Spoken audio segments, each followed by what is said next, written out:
Good morning, and welcome to the third meeting of the Economic Development and Natural Resources Committee. We appreciate those of you who've taken the time to get up this early in the morning to join us.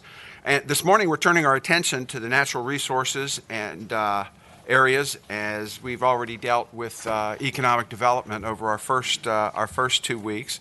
And we have Secretary-Designee Matt Lohr here today from Agriculture and Forestry, a classmate of mine from the General Assembly House of Delegates class of 2006, and Andrew Wheeler, who is going to be Secretary of Natural Resources. And I would also like to welcome the VDAC's Commissioner, Joe Guthrie, as well as Frank Stovall, the Deputy Director of Operations for the Department of Conservation and Recreation.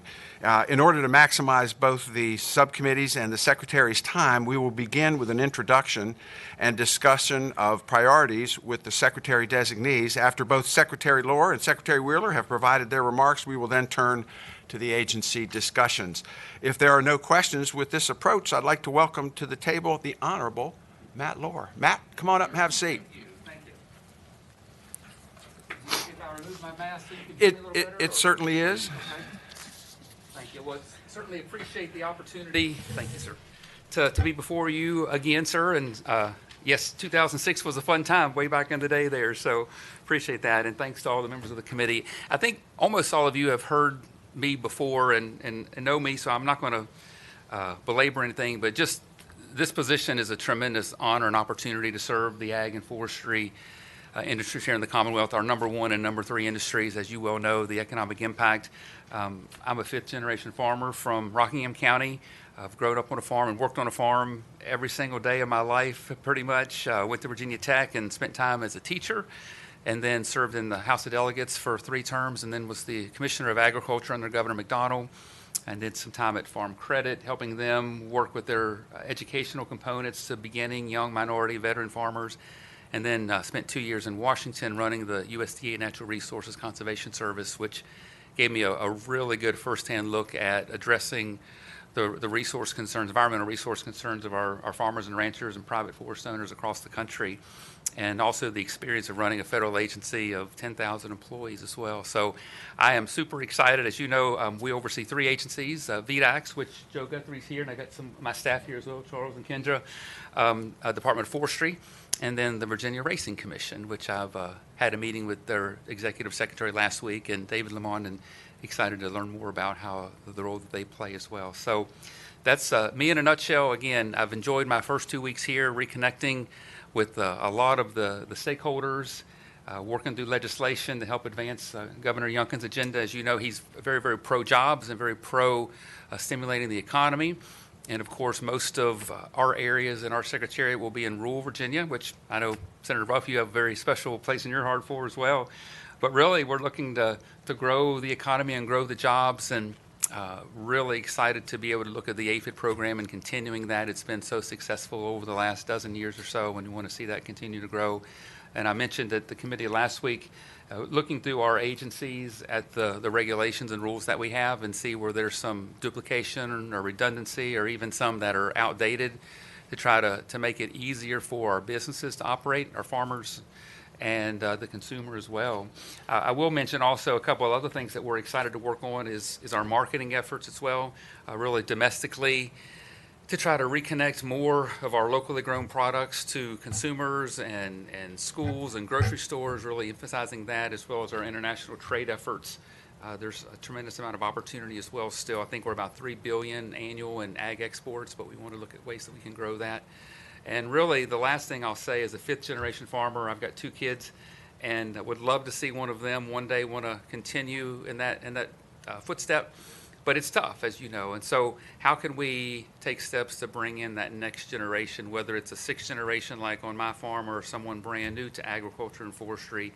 The hurdles, the financing, the mentoring, the educational components, all of that certainly play a big part, and we want to make sure that our agriculture and forestry industries are going to be strong for a long time, and so we'll be spending quite a bit of time looking into that over the next 4 years. So happy to be here. Thanks for all that you do, and certainly happy to take any questions if you have. Thank you so much, Secretary Lohr. I know this is going to be an interesting year around, farming with the hemp and cannabis industries, and kind of sorting all of that out. Do you have any preliminary thoughts on how the administration would like to deal with some of those somewhat contentious issues? Not just because marijuana is has previously been an illegal drug, but also because of the farming and business opportunity that has been created, and certainly the effort on my side of the aisle has been to make sure that there is some kind of a fair distribution of some of the opportunities to people who may have been frozen out of those things in the past. So, any thoughts? Well, absolutely. First of all, you may know that I've actually, as a farmer, have grown hemp on our farm a couple years ago when we went through working with the local university at JMU and getting the license. So I have firsthand experience in actually producing hemp, but there's still a lot of hurdles, and most of the hurdles, I'll say, are set through USDA at the federal level. It's still pretty cumbersome for producers who want to grow hemp there's still hurdles they have to jump through, getting background checks and those types of things. To me, the biggest obstacle we have is the processing.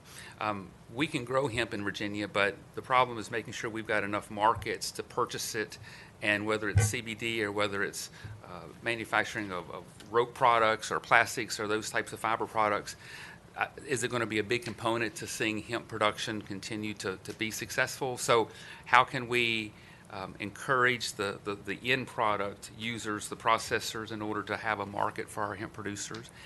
There's obviously, as you know, a lot of pieces of legislation that's going through. Hemp, we as the Production and Agriculture Agency, we really care about the growing of hemp and helping farmers to be successful in growing, from the point that the product is produced and moves on, especially as it gets into some of these Delta 8s and 9s and some of these enhanced products, really is not where our passion is as an agency. And so we'll have to wait and see what you guys end up doing with the overall hemp legislation and the regulated hemp and how it fits into the overall cannabis bills that are working their way through. But as I can say, our secretary is very supportive of the production of hemp and looking for ways that we can help it to be a viable crop in the state. Thank you so much. Yes, Do we have questions from other members of the committee?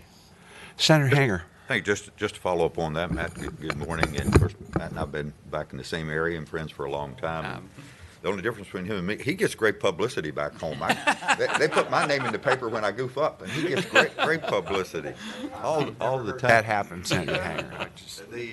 I was fortunate to be on Governor Youngkin's Ag and Forestry Landing team, so worked with the team and Charles back here on that. And hemp, I'm glad you turned the conversation when the chairman asked you that question to hemp rather than marijuana, because I don't consider marijuana growing farming at all. But the issue is those derivatives that are being pulled out of it. I mean, there are so many good uses, there's so many possibilities for hemp, and now the focus now is getting extract out and creating products like Delta 8, which I think we just need to outlaw. Kids are going to die because of putting that stuff in gummies and things like that, and that's just where I'm at. So we really need to, I think, need to be aggressive on that in terms of directing the conversation to what I would consider legitimate and profitable uses of hemp. So that's just one thing I had on my mind. I would concur completely, Yeah. so thank you. Senator Barker, Senator Ruff, anything at this point? Well, thank you. Just switching just very quickly to the other half, the forestry end of things. Clearly, trees, I never thought about this growing up, but how important trees are becoming to our world, and not only to the business of the Commonwealth, where we have a healthy forestry industry, but from the environmental aspects of trying to get riparian boundaries back onto creeks.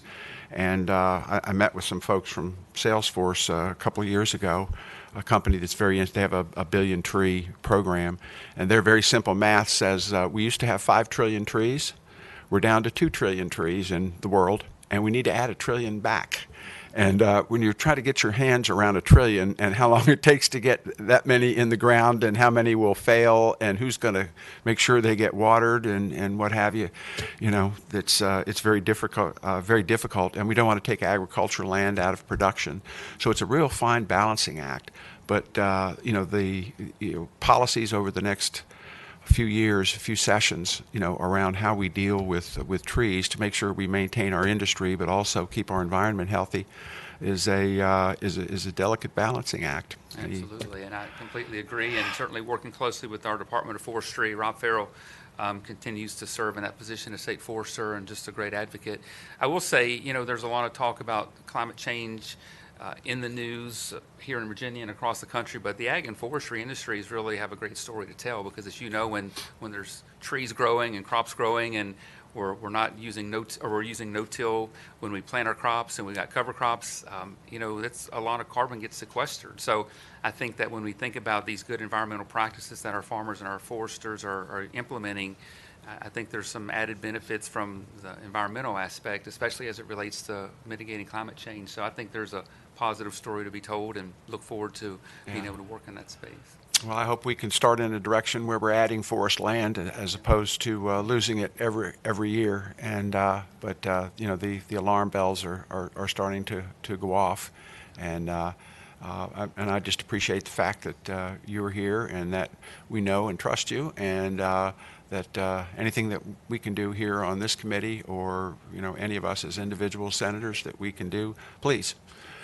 You know where we are, and Matt, thank you very much for being here today. And when you guys all go back to your districts, I look forward to getting out across the Commonwealth as well, and look forward to visiting you on projects you've got going on in your area. So I just wanted to let you know that my district is rapidly becoming an agricultural center. I think I'm up to 11 people growing tomatoes in their backyard. There you go. Very good. Thank you all very much. Appreciate it. Thank you so much. And next, it's my privilege to introduce Andrew Wheeler, who is Secretary of Natural Resources, who is here today. And why don't you pull that a little bit closer to you there? And I'll take off my mask, but I'll pull a little bit further away from the table. So anyway, comes to us with a long career in the Environmental Protection Agency in Washington, D.C. And with that, Mr. Wheeler, Thank you. the floor is yours. Thank you, Mr. Chairman and members of the committee. I won't go into a lengthy background on me. I think you've all probably heard that already at this point. Highlight just a couple of things. I have been an environmental attorney for 31 years now and lived in Northern Virginia for 31 years as well. And I started my career as a career employee at EPA. What I thought I'd just mention briefly is the 14 years I spent in the United States Senate working on a lot of bipartisan legislation, including 4 WRDA bills, Water Resource Development Act, which authorizes the Army Corps of Engineers water projects across the country, worked on several highway bills, and really got a lot done in a bipartisan fashion. And that's the way that I've tried to approach environmental issues throughout my career, is in a bipartisan fashion. And I would like to work with all of you on the problems that face the state. You've probably heard me say I did not actually apply to be the Secretary of Natural Resources. I was on the landing team, and after briefing the governor-elect, I was actually on December 23rd about the challenges that he faced with the Chesapeake Bay, and I went over a few of my suggestions on how to try to get back on track, because we're not on track to meet the 2025 WIP. And we have a lot of work to be done with the cities and the CSO issues, but also with farmers across the state. When I was EPA administrator, I worked with farmers all over the country. When we announced our Waters of the U.S. rule, I had the presidents of all 50 of the state farm bureaus at EPA headquarters. And after the program, a lot of them came up to me and said they had never actually been in the EPA building before, which I thought was a shame, because the EPA, environmental DEQ, we need to be working closer together with farmers on so many different environmental issues. Farmers are the first conservationists, and I'm very happy that Matt and I, our offices are next door to each other, and we've already talked about how we can collaborate together. But there are 3 main areas that the governor has asked me to focus on. The first is the Bay, and to make sure that we get back on track for the 2025 WIP.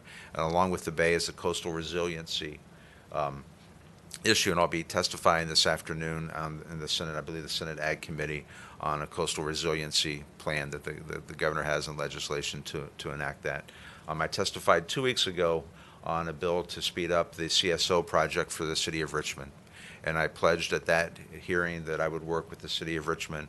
And I've come up with preliminary numbers that I think can help the city meet that. And I had a meeting scheduled with the mayor last week, and he contracted COVID, and so we had to postpone the meeting.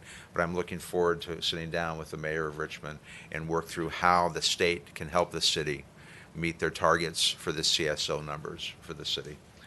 Along with the Chesapeake and the coastal resiliency is that a lot of work has to be done with the privately owned dams across the state. A lot of them are in bad repair. The second priority is on permitting, and that we need to have more efficiencies and also more transparency in the permitting process.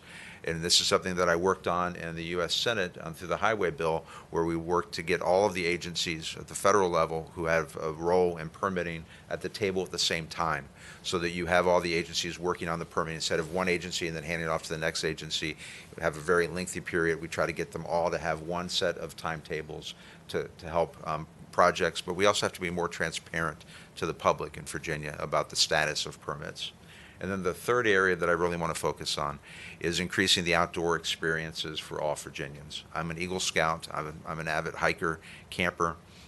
We have a lot of resources across the state, and I don't believe that all Virginians know about the different resources that we have. And I will say a lot of our state parks are oversubscribed, but we have other outdoor recreational facilities through the Fish and Wildlife, as for the Wildlife Department, as well as with the fisheries and historic preservation sites around the state. And I think people only think of the state park when they think of outdoor recreation, but I want to make sure that everybody understands all the different activities that we have as a state, so that wherever county you live in, you can tell what you can do outside and try to get, in particular, more children outside.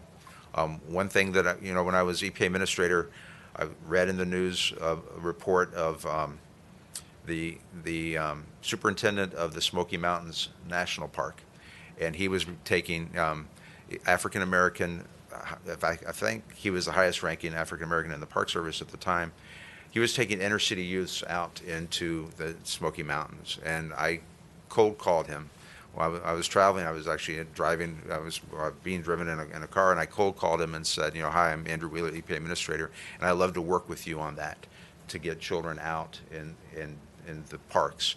And that was, and parks were not under my jurisdiction, but it's important, particularly for children. And as an Eagle Scout, I think it is very important, and that's why I'm so excited about this portfolio of having both the environmental protection as well as the outdoors and the different activities that we have across the state.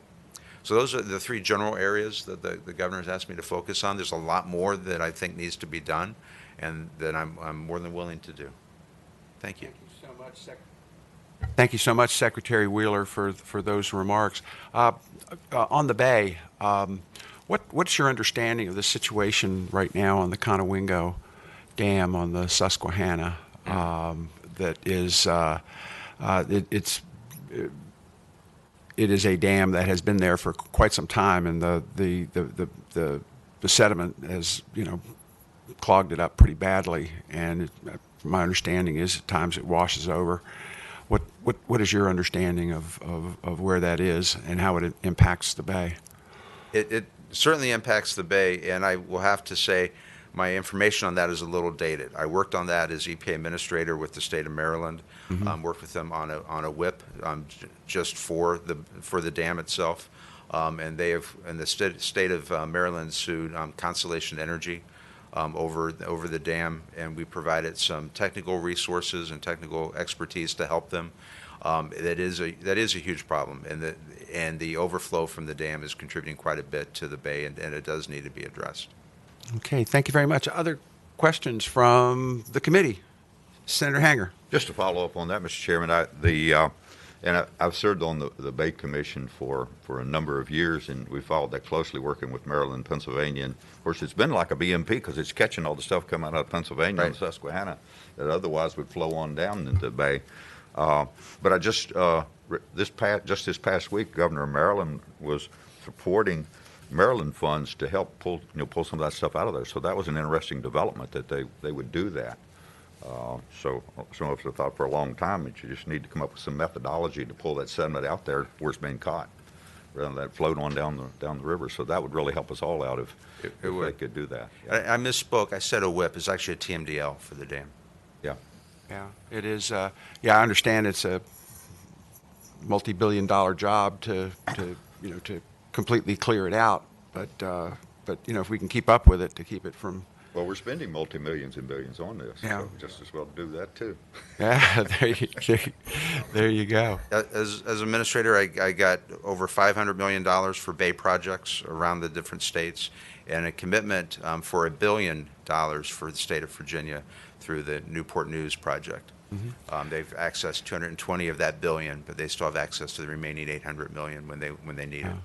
And I have not given up on efforts to do something for the parks this year through the budget, and my bill is in some jeopardy to do that. But we're hoping that we can support the the parks and get them the additional funding. They're down hundreds of employees, and they are under stress, and but people have really turned to them during the pandemic as a means to get out, get their kids out, and families, and we have so much parkland that's been dedicated to us or given to us, and we don't have the resources to turn it into a public venue. One of the things that I know I need to do right out of the bat is an assessment of the needs of the parks across the board. I know there's been assessments done in the past, and we need to figure out where we can put more resources to increase capacity because the usage is there. Great, thank you. Anything else from Senator Ruff? Mr. Chairman, not a question, but really a statement of appreciation of your background in negotiations. The reality is that there are a lot of competing interests in the world of regulations, and we need somebody who is willing to get everybody to sit down and talk about it and try to find some common ground. Thank you, Senator. Thank you, Senator Ruff. Anything?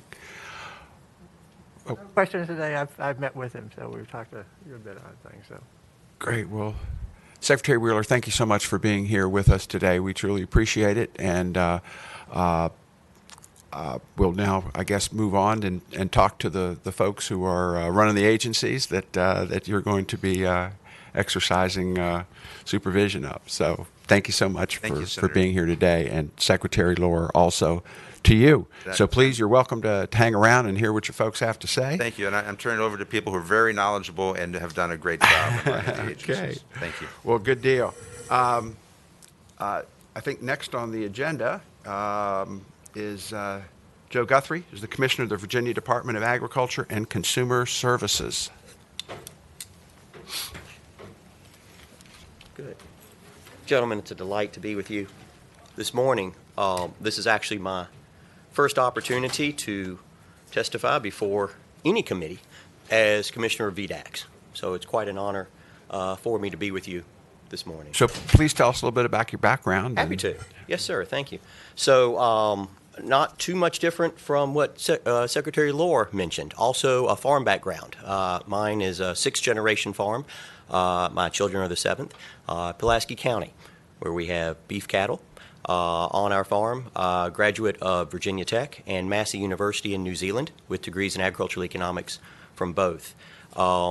15 years or so of experience full-time farming in the beef cattle industry, followed by about 15 years as an instructor in agricultural technology in the College of Agriculture and Life Sciences at Virginia Tech. Also 10 years of experience as an elected official, where I've been on the Pulaski County School Board for 4 years and 6 years on the Board of Supervisors, the most recent 2 as chair. And just a real delight for me to begin this new journey with VDACs, an outstanding agency that I'm just thrilled to be a part of. Also thrilled to be a part of a secretariat led by Secretary Lohr, who is outstanding and gives me a tremendous amount of guidance, having been a former commissioner himself. We've got a great staff who do a great job. They're highly motivated by what they do. VDACs is very excited about the things that we help to accomplish for Virginians, not only for Virginia farmers and Virginia agriculture, Virginia's #1 industry, but also for all consumers. And the things that we do to help keep the supply chain moving is very important and fundamental to us. So with that, Senator, if I may, Having 15 years of experience teaching college, I came with a PowerPoint, and I hope that's okay. That is absolutely okay. And we'll see if we can make this go.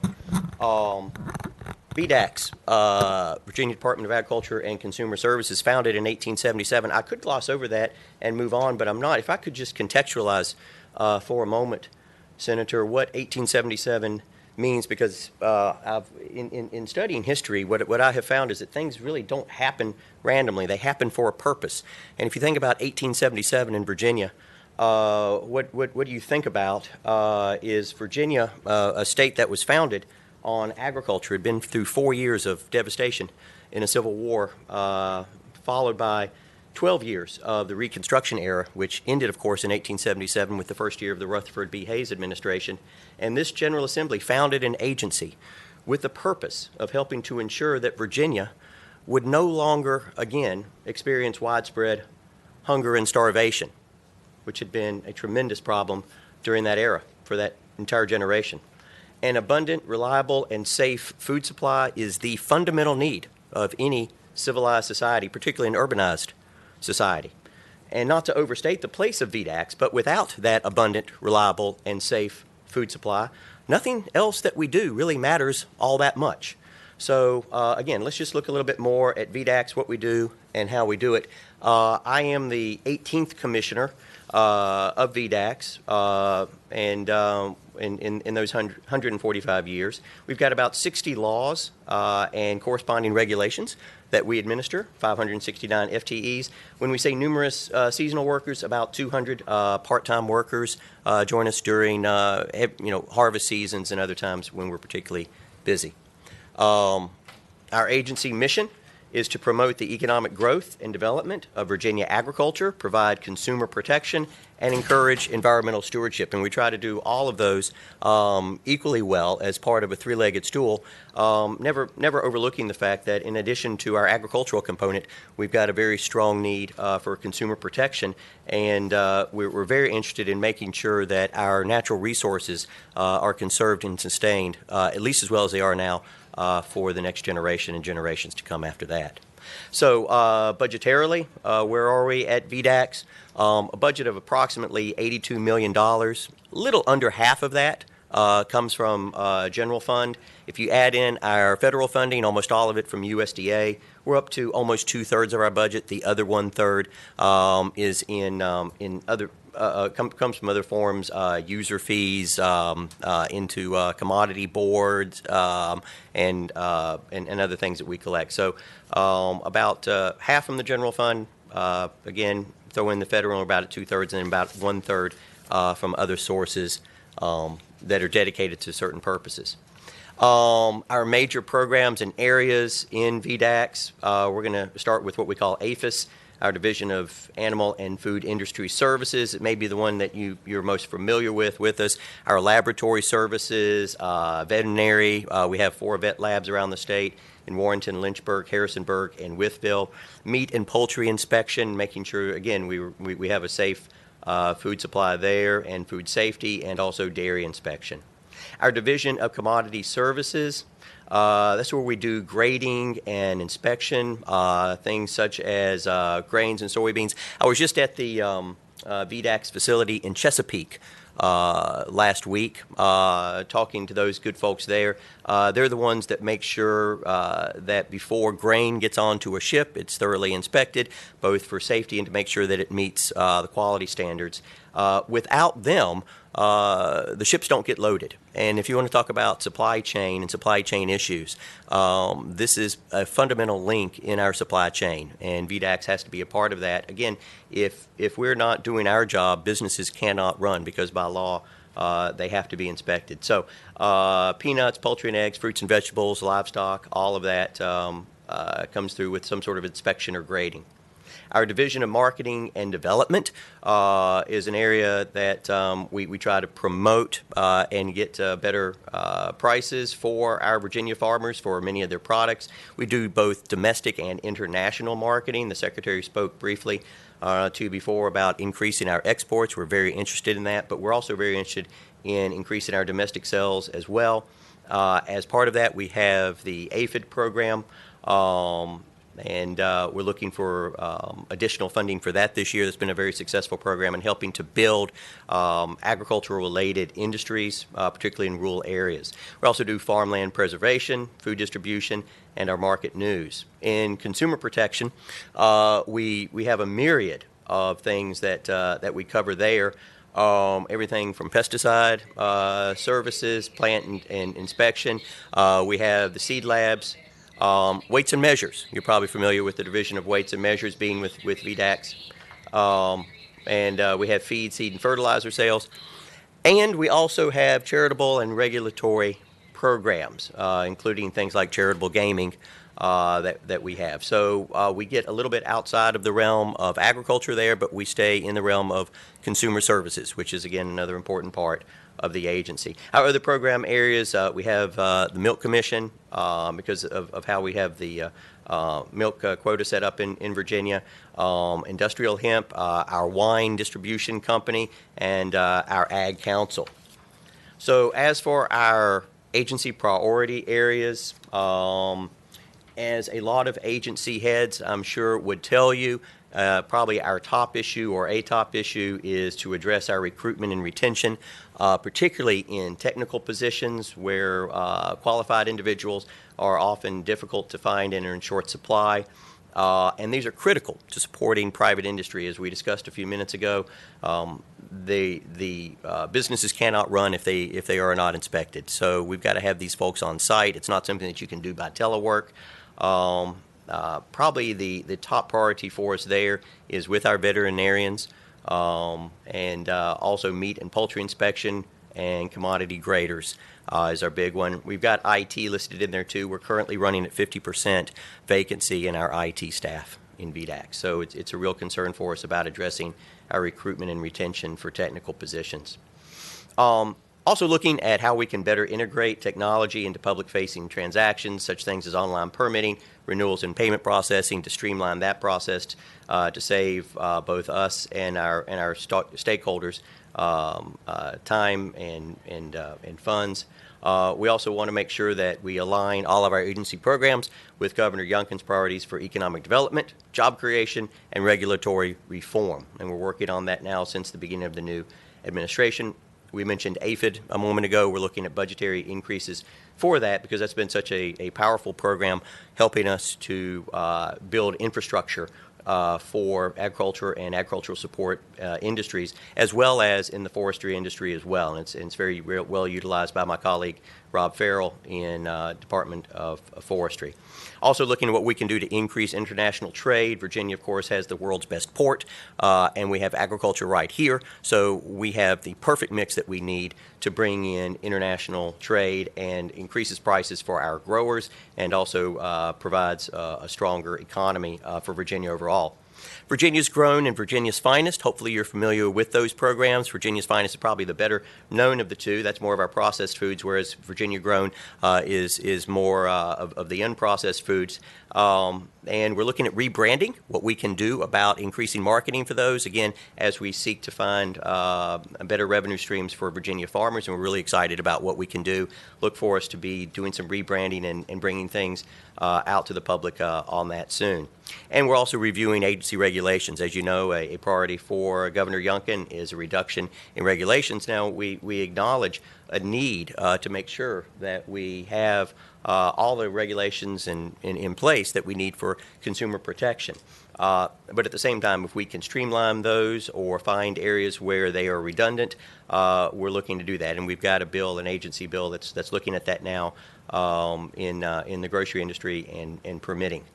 Also, planning for agency infrastructure and services to meet future needs of the agricultural industry and consumers.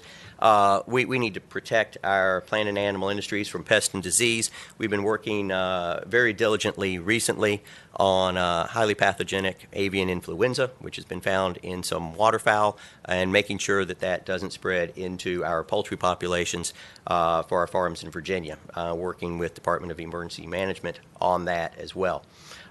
We've got evolving laboratory service needs as technology changes.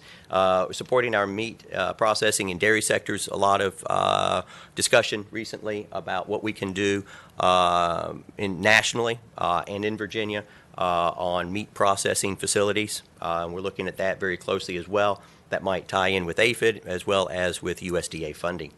Working with partner agencies and organizations to forecast and prepare for changes in industry needs.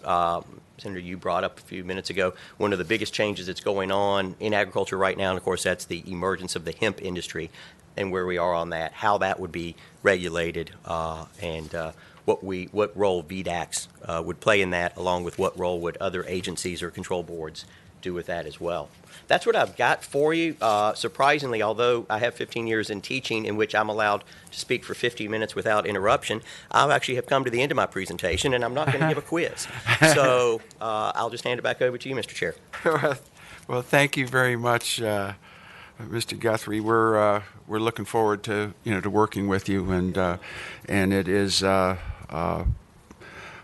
just a fascinating world that VDAX operates in. Keeping us all safe.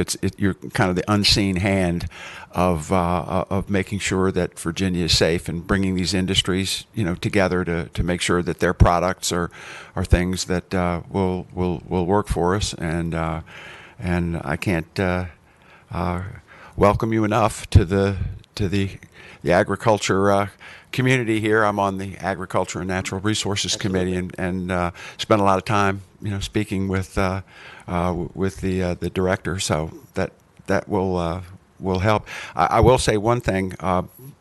This Thursday, we're at 8:00. We're having a meeting of the Companion Animal Subcommittee, which is not something that you would usually be concerned with, but we are dealing with the Envigo situation in Cumberland County, where I hope to move legislation forward that will begin to regulate them at no cost to the Commonwealth. And they have had some very poor inspections by USDA, but I'm hoping that they're going to be as eager as I am for them to turn that ship around and save the jobs and make sure that if Virginia does something, we do it right, and that we don't just pass it on to somebody else. And so this is going to be a real challenge. But if you could have someone there to to listen in on what's going on, a lot of passion around that issue, as you know. Other members of the committee have any questions for Mr. Guthrie? I'm not sure it's a question, but the Virginia Grown program, has it been promoted as much in the last few years as it was at one time? I don't know that I would be able to speak to relative terms. Let me put it this way. The Virginia's Finest program, I think, is by far our better known program. And Virginia's Grown and Virginia's Finest are both getting a reboot on our marketing efforts. I'm very excited about what we're doing. We've been working with an ad agency that we're preparing to roll out some rebranding on that, and we've got some exciting things that we'll be happy to announce soon that I'm not allowed to announce quite yet because we're still working on them. But I think you're going to see more of that, and we want to see the Virginia Grown, I think, become more of a sibling of Virginia's Finest, so that they grow each other. And I think in that regard, it'll be very helpful to Virginia Grown and help it to find a little bit more of its space and its purpose along with Virginia's Finest. I think they complement each other very well. We've been looking at other states and how they do that and garnering some ideas for that. So we're really excited about where we're going with Virginia's First and Virginia's Finest, Virginia's Grown and Virginia's Finest. Yes, sir. Thank you. Thank you, Senator. All right, Senator Hanger. Thank you, Mr. Chairman. I always have comments and questions where they're relevant. You mentioned the history back in 1877. Yes. It made me think about what was going on in elections at that time. Uh-huh. A fellow who's got kind of a bum rap recently, Robert E. Lee, but he was working on agriculture programming at Washington College. Washington College. It's kind of dovetailed in what then became in that Reconstruction phase, the beginnings of Virginia Tech. Yes. So, at any rate, that just crossed my mind. Yeah, and I didn't get into it too terribly much, Senator. If I hadn't been teaching management and economics for the past 15 years, I could have easily been teaching history. But there were three major events that happened during the Lincoln administration for agriculture that, had they happened alone, the Lincoln administration would be probably well known as being one of the best administrations in history because of what it did for agriculture. That was the foundation of the United States Department of Agriculture, the Morrell Land Grant Act that established colleges of agriculture in each state, and the Homestead Act that ensured that the nation had family farms throughout our Midwest. You mentioned Virginia Tech. That was the Morrell Land Grant Act that founded that only 5 years before VDAX was founded as Virginia Department of Agriculture. So a real need at the time of seeing how we needed to make sure that we had that safe, abundant food supply that we talked about, and all of those things came about in that era. Okay, you are a professor. We'll see.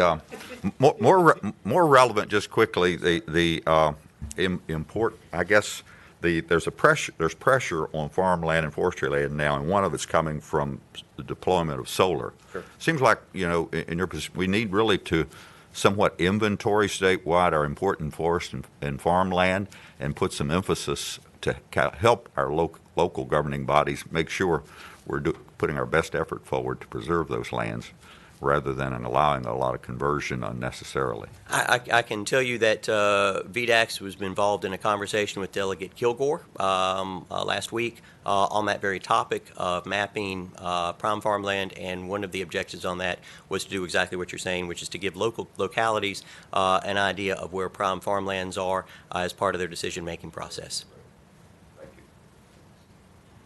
Senator Parker. Yeah, just a quick question here. I live in the rural part of Fairfax County. It's a little corner in the very far southwestern, in Clifton. That's where I live. So, and we have in our area some small farmers, and they do a lot of direct sales to consumers at farmers market type things and stuff like that. Have you thought about sort of what you might be able to do in sort of some of the more urbanized areas of the Commonwealth to be able to promote those types of things? Absolutely, Senator, and thank you for bringing it up. Virginia is uniquely positioned for things that do, such as what you're talking about, farm to table, as we often call it. Virginia Grown, as we were talking about, is very much involved in helping to make that happen. APHID grants very much can help with the establishment of, for example, a farmer's market or an expansion of a business that might be involved in that for the benefit of the locality, to provide infrastructure for that or something like that. Any number of programs that we might do, but there is a tremendous potential in Virginia for that, because our rural areas and our farms are so closely located in proximity to our urban areas, and we have that urban population or suburban population that is looking for those safe, local, high-quality foods that they can find right here in Virginia. We're very blessed by the diversity that we have in Virginia agriculture of what we can raise. And because of that, there's just so many products that we can produce and bring to that environment. So certainly would encourage both those farmers there in Fairfax and those in surrounding areas as well that please contact us, let us know, and we'll see what programming we can work specifically for them. But we have any number of areas in which we can be helpful. Thank you. Well, that is very interesting. That we're getting into a point where land in Virginia has so many more uses than it used to have. Right. I know around the time of the Civil War, you could look over the landscape of Virginia, and it was largely barren of trees, and it was, of course, a heavily agricultural state. The people had moved out to Kentucky and places west because the land had played out for tobacco and cotton. And now we're facing new pressures from, I think the estimate I've read is something close to 150,000 acres needed for solar development to meet the Clean Economy Act. We're losing trees. We need trees, for our environment. So, it has become a real competition. And then you throw in on top of that, property rights.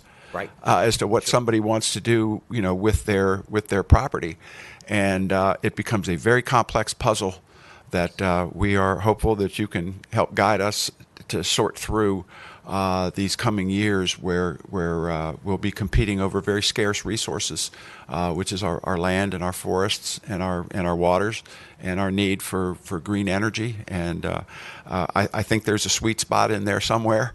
It sounds like you have the background and the experience and the educational orientation to work on this problem. We welcome you to Virginia government. Well, thank you so much, and I wouldn't feel right about it unless I also mentioned I have the staff for it, Senator, and a very very capable staff. And we regard, as you mentioned, guidance. We regard assisting the Senate and the House of Delegates on issues where we have expertise, one of our fundamental purposes, and we're always happy to do that. And please call upon us anytime.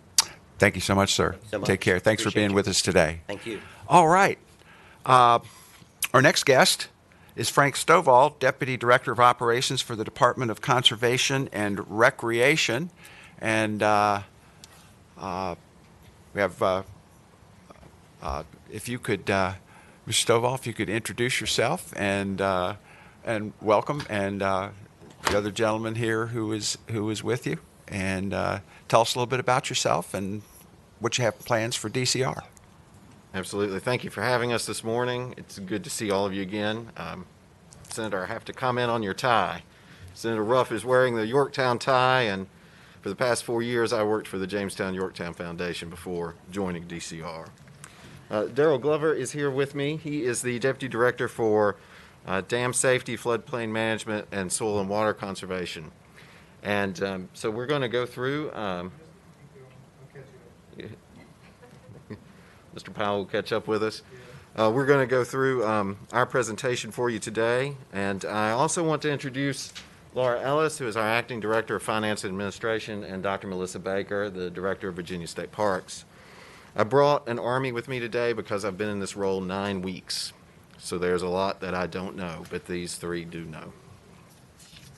I ran the Department of Juvenile Justice after a lifetime of working in juvenile justice. It took me a year and a half before I could walk into this building without somebody right beside me to explain how all this works. So I feel your pain. Thank you.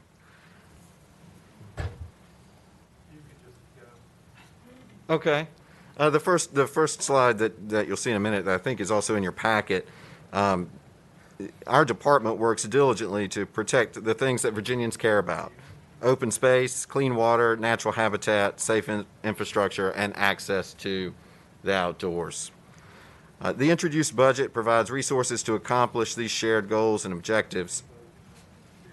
Our 2023 base budget is $211 million. The introduced budget includes changes of $369 million, creating a total of $579 million for 2023. In fiscal year 24, $40 million in introduced changes are added to the base budget. That creates a total budget of $251 million. So over the next few minutes, we intend to review the proposed amendments and then also address state park operations in particular and agency personnel. But at this time, I'd like to turn it over to Daryl Glover, our Deputy Director for Dam Safety, Floodplain Management, Soil and Water Conservation, to talk to you about our water quality initiatives. Good morning, Mr. Chairman. Tell us a little bit about yourself. And Certainly, sir. I have worked in state government now for 38 years. The last 10 have been with DCR, first as their Regional Operations Manager, then as the Director of the Division of Soil and Water Conservation, and since last summer when Russ Baxter retired, as Deputy Director for Dam Safety, Floodplain Management, and Soil and Water Conservation. Thank you. great. Welcome.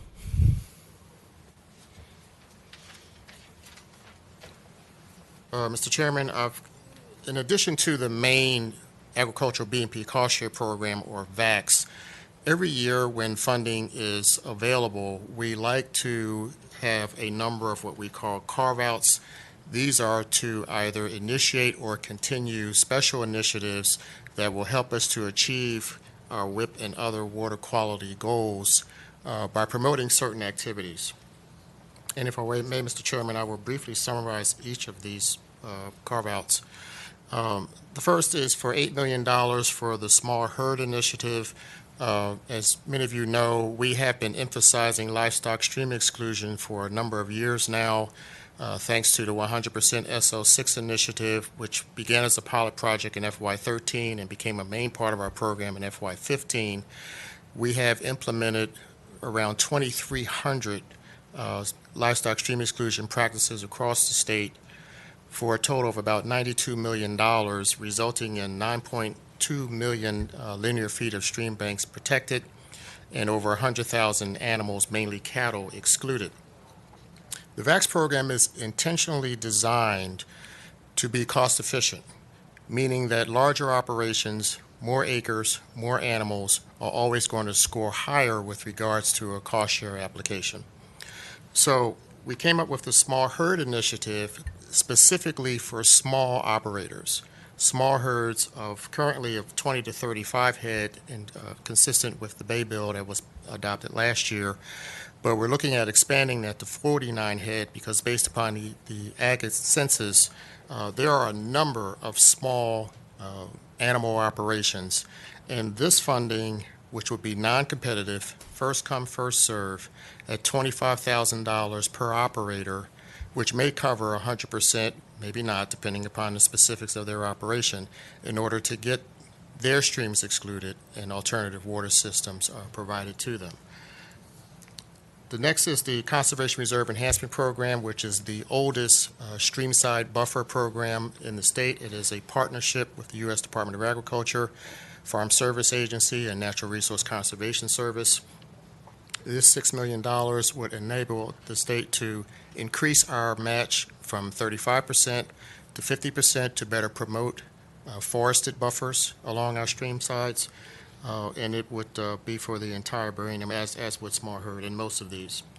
The next is $5 million, which would go to DEQ to support new MS4 localities with a 90-10 implementation cost share. Next is an ongoing effort, which we call our Special Non-Point Source Reduction Projects, for $4.56 million.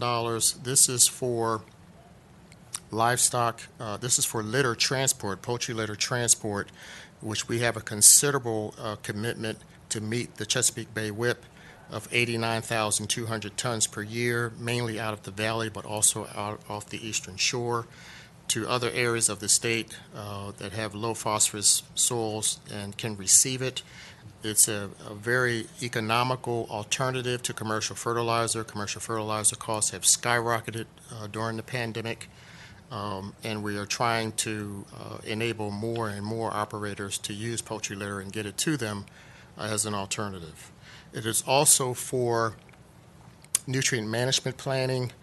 We have identified those localities within the Bay watershed in particular that have low coverage of acreage for nutrient management plans, and so we use some of these funds to target pre-approved private sector planners to go into specific counties and to try to get more acres under nutrient management to help us with our WIP goals.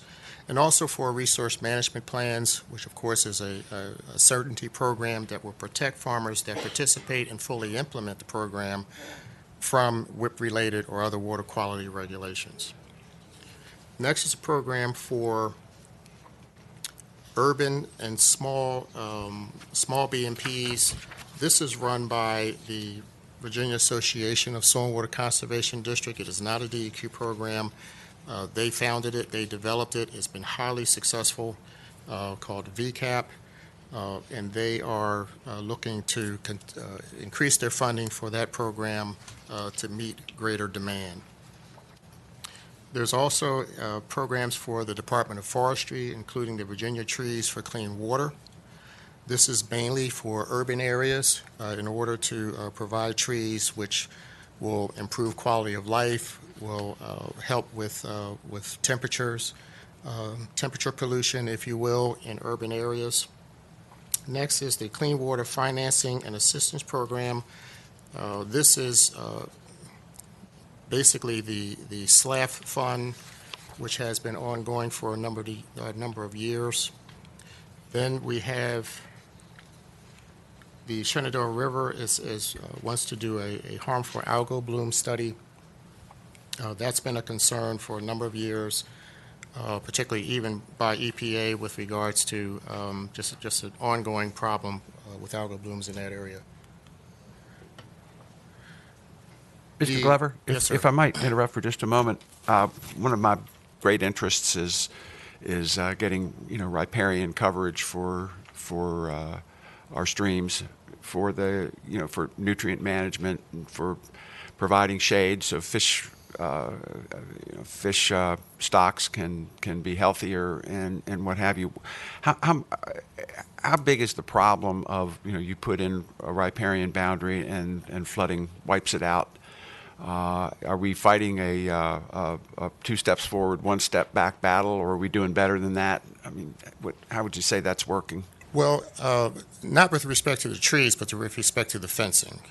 We do have issues where, due to climate change, we are seeing more and more even unnamed storms, which have some devastating impacts, such as what occurred in Hurley last August. We do lose fences sometimes, but we have revised the VAX program to enable an operator to come back to restore that fencing, provided they're willing to renew the lifespan of that practice. Mm-hmm. So they can reinstall the fencing as long as they're willing to restart the clock on their contract in order to have that fencing restored. Okay, thank you.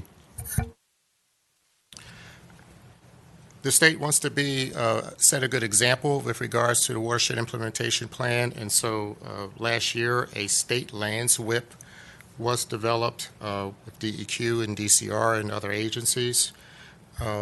We do have some agricultural operations on state lands, particularly Department of Corrections and also some of the state park lands. And then, of course, we have with our college and universities, we have a lot of turf that needs to be managed. And so these funds would be to help to implement BMPs on state lands, because state lands are not eligible for Ag BMP cost share funds and certain other funds. We have had a massive database that handles all of our conservation data at DCR for a number of years, and we have built out that system since the late 80s. It covers agricultural BMP cost share. It covers the VDACs data, the BMPs that come through the Ag Stewardship Act, nutrient management, conservation planning, resource management plans. It is a multi-module, massive database, but it is built on an older platform, and we are finding great difficulty in finding people, given the evolution of data management systems and computers, who know how to program in that language. And so this $1.5 million is basically to upgrade the entire system onto a modern platform so that we can continue to provide the data and manage all of the data that we handle and collect and submit to DEQ for EPA and the Bay program and other uses for years to come. There's another $1 million for the Department of Forestry to implement forestry BMPs on logging operations. This has been a carve-out that we have funded every year that we have been able to for quite some time. There's funding, $700,000 for Virginia Cooperative Extension to work with landowners and do several types of programs. As you may know, VCE was the lead agency for a farmer BMP survey last year. We're looking at perhaps doing another one of those and also pumping some life into the Healthy Virginia Lawns program. There's $250,000 for Virginia State University Small Farm Outreach Project. They have been helping us, they have begun helping us this fiscal year with programming and outreach to small farmers. I mentioned some of the initiatives such as Small Herd. We're trying to reach smaller operators. Virginia State is specifically contracted to actually conduct outreach directly to small farmers in order to get them to enroll in DCR programs. There are many farmers who really don't know what DCR has to offer them. They certainly know who the U.S. Department of Agriculture is, but they don't have knowledge or distinguish between our programs and federal programs. And so this will help us with that. And then there's $100,000 for the Virginia Department of Health to work with VIMS on some septic hotspot issues. With regards to the larger VAX program, there's quite a bit of funding proposed in the introduced budget, record funding. There's $208 million for FY23, an additional $26 million for FY24. This would be directly for both agricultural BMPs and technical assistance to the 47 stormwater conservation districts.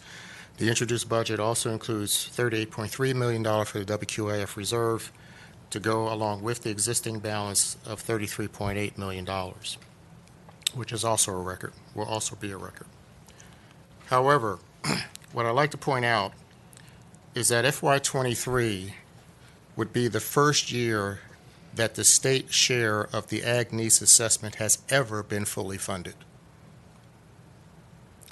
Taken together, however, for the entire biennium, the $235 million that's proposed in the introduced budget will still be $50 million short for the entire FY23-24 biennium to meet the Ag Needs Assessment for the state share.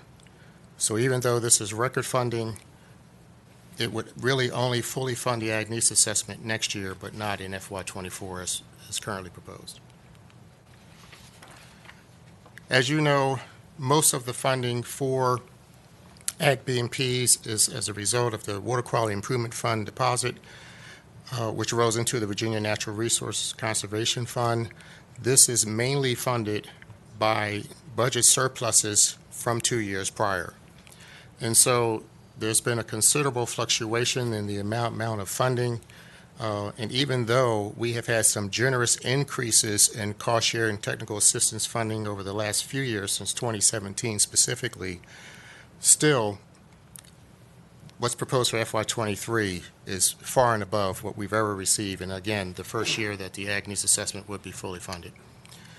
Likewise, for technical assistance for districts, which is tied to the amount of cost share, even though we do now have $4.55 million in base technical assistance for districts since FY21, thanks to the General Assembly. Still, there's additional TA on top of that based upon the amount of cost share that is appropriated.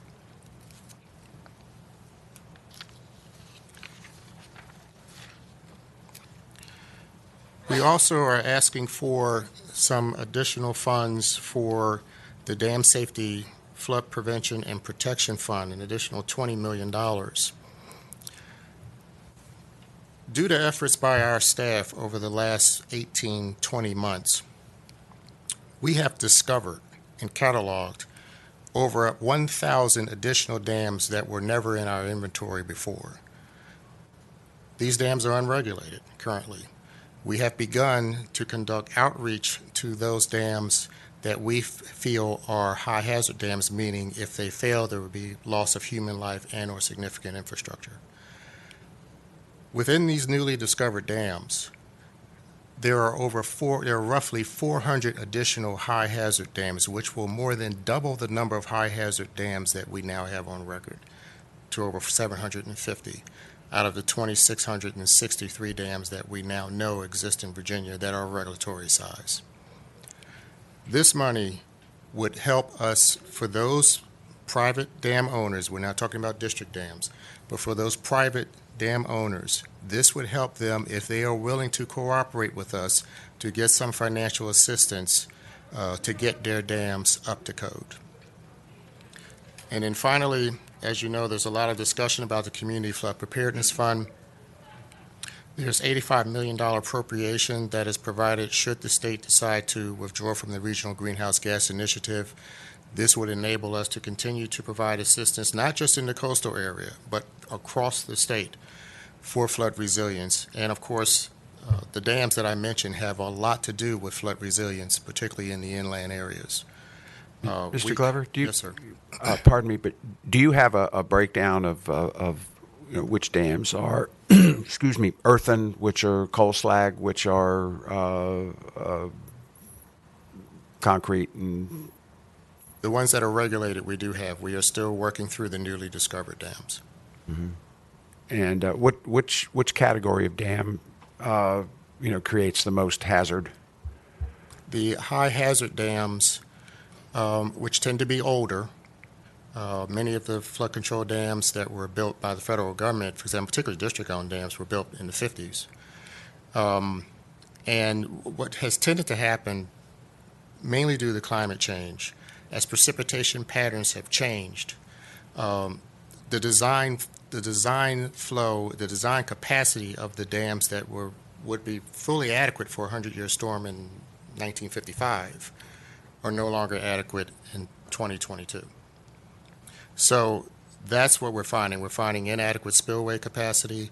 In some cases, we're finding just simply whatever type of, if there's a discharge culvert, they tend to give us some particular problems, and many of them need to be upgraded or replaced.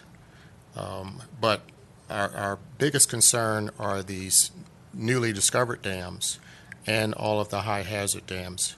On the district side alone, the district-owned dam side alone, we have $200 million worth of need. We're only asking for $45 million in the capital budget this year. On the private side, we're still figuring out what that total need is. Thank you. Senator Ruff. The assistance for those small ones, will that be design type assistance, or will that be partially paying for them?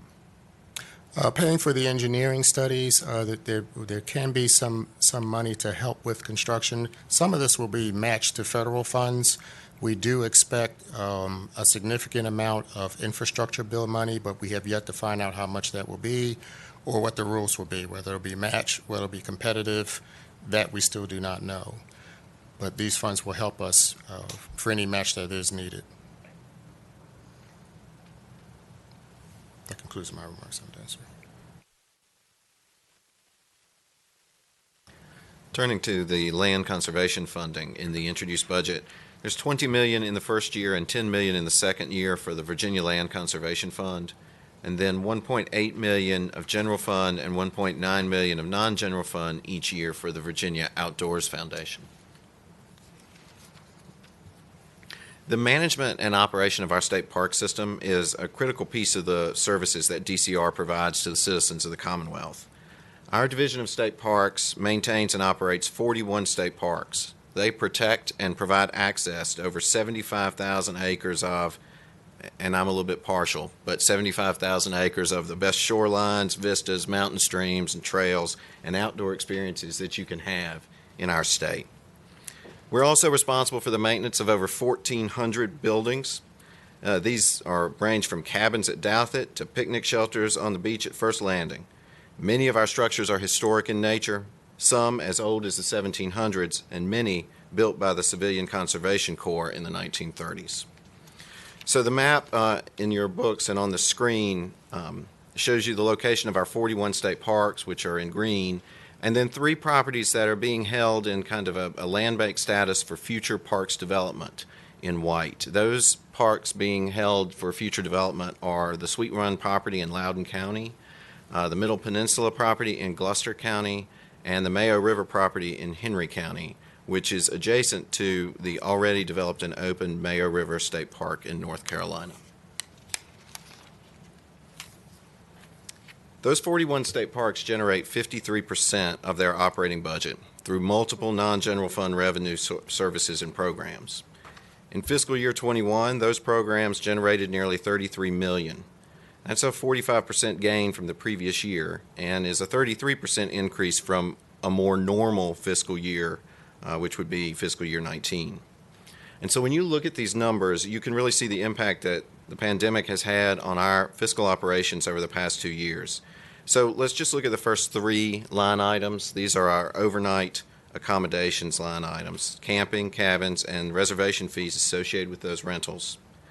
You can see significant downturns in reservation fees and cabin use in fiscal year 20, and that's the result of temporary closures of those facilities.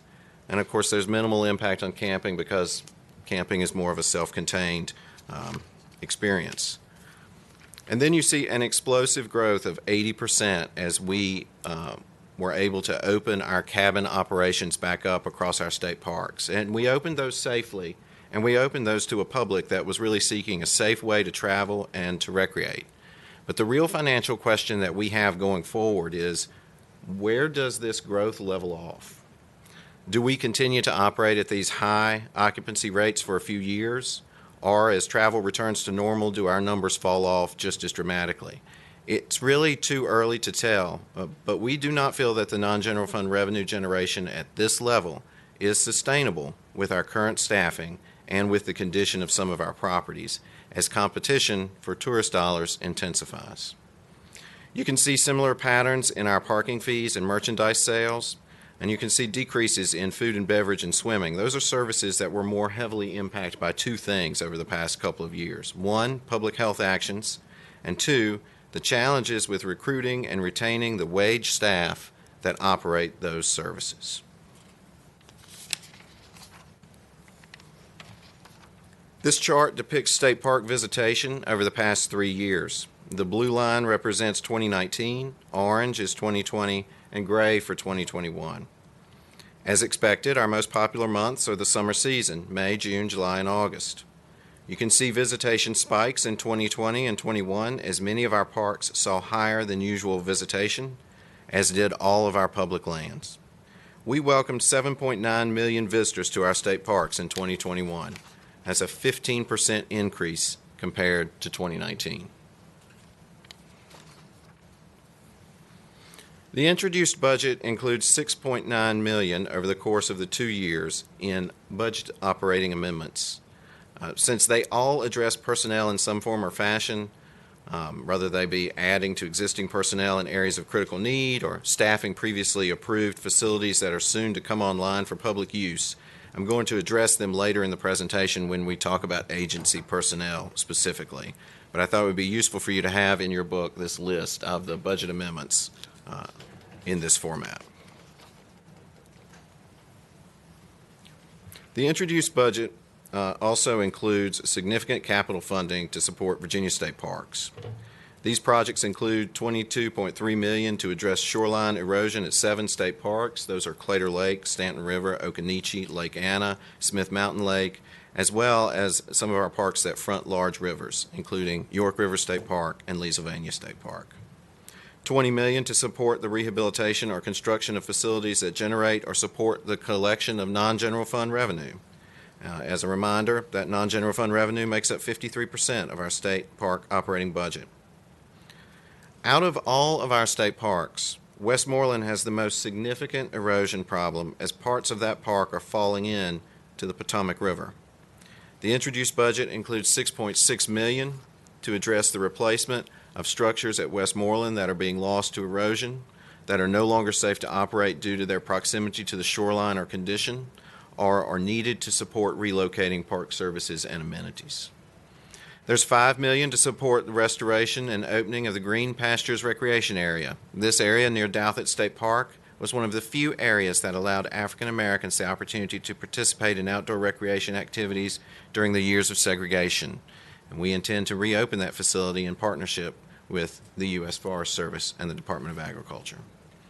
There's $5 million to address critical infrastructure repairs in our state parks. This includes many of the things that you don't see, like stormwater, underground electric, water, and sewer. $3 million split evenly between general fund and non-general fund to support the renovation, stabilization, and repair of historic structures at Belle Isle. $2.7 million to support the build-out of our newest state park, Machicomico in Gloucester County. These funds support the rehabilitation of a park residence, repair of ADA accessible trails, and construction of a maintenance facility. There's $2.2 million to complete the stabilization of shorelines at Belle Isle State Park. This is a partnership with the United States Army Corps of Engineers to create a living shoreline and habitat restoration along the Rappahannock River, and $1.9 million to repair the state park-owned Lake Edmonds Dam at Stanton River State Park. This dam was damaged by Hurricane Michael, and we need to repair it or we run the risk of failure of that dam and the loss of Lake Edmonds. As you're all aware, DCR is limited in its ability to acquire property adjacent to existing DCR-owned property, extending our footprint to protect critical endangered resources, expanding a buffer between parks and development, or expanding recreational opportunities, unless those properties are listed in the budget. Our state park system has 41 units providing outdoor recreation opportunities to the public and the 3 land bank units that I mentioned earlier. Potential land acquisitions included in the proposed budget impact the 12 state parks that you see on the screen and in your book.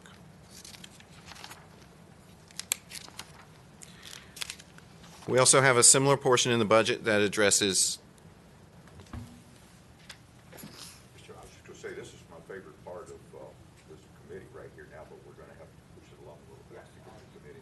I think we have about 7 minutes. I can get you there. Proposed land additions for natural area preserves are also in your book. Moving on to the last portion of the presentation, which is our agency employment summary. On average, we spend about $45.6 million on personnel, and adjusting for pass-through activity, that represents about 65% of our operating budget. We have authorized mail of 482. We currently have 36 vacant positions, and 31 positions are in active recruitment. So if you've ever dreamed of being a park ranger, now is your chance. I want to very briefly go over the introduced new positions in the budget. For soil and water conservation, this includes 2 positions, an agricultural engineer to provide technical support to the soil and water districts, and approve design plans for BMPs, and an inspector to oversee district-owned dam rehab. We have 2 proposed positions for dam safety and 5 proposed positions for flood preparedness. As far as agency operations staffing, there are 15 positions included in those amendments for state parks. 3 for Machicomico State Park to support education programs, provide law enforcement and public safety, and assist in the operational administration of the newest state park. 2 at New River Trail State Park. This is to support the administration and management of the Inn at Foster Falls. This is a new revenue-generating facility that will soon be open to the public. 1 full-time housekeeper to support revenue-generating cabins that were recently built at Pocahontas. And then 9 positions that we're classifying as critically needed positions. These are park ranger positions at some of our more highly visited state parks, including Ferrystone, Falls Cape, New River Trail, Powhatan, Seven Bends, and Sky Meadows. We've also, the introduced budget also includes 1 position in land conservation for property stewardship. This is the office that manages the easements program, and we don't currently have an individual that ensures that those easements are being enforced and being managed in accordance with existing law and easement conditions. And then a project manager in our engineering unit, PRR-DAC. Other personnel actions include hazard pay for our agency law enforcement personnel. This is to provide the same level of COVID-19 hazard pay to our LE personnel as the other law enforcement organizations in the state received. Minimum wage increase adjustment to our appropriation of $1.1 million over the course of the biennium. And then funding to staff and operate the Daniel Boone Wilderness Trail Interpretive Center, which is near Natural Tunnel State Park, at $342,000. There you go. Thank you very much. Thank you very much for being here today. Got time for one question or so from Mr. Chairman? Senator Hanger. Thank you. Not a question, just a follow-up. I said this is an area we need to dig into a whole lot more deeply, and I'm going to suggest we look at having a retreat down at Foster Falls in the Inn there, because I've been watching the development of that, and I think that'd be a good place for us to go and talk about this. That is something that we can and should put together. Jason? Mr. Chairman, the staff of the EDNR subcommittee and the staff of the Capital Outlay subcommittee intend to hold your offices for availabilities prior to Sunny Day, so that we can try to get that date held on your calendars and avail ourselves of an opportunity. That's most excellent. Thank you, Jason. Anyway, thank you so much for the work you do for the Commonwealth. We really appreciate it. I am trying to do something about state park funding. I know we're short of what we need to be, but I'm just one of 40. At any rate, thank you so much. And with that, the committee will rise. Frank, I wore this because I knew you would be here. Thank you.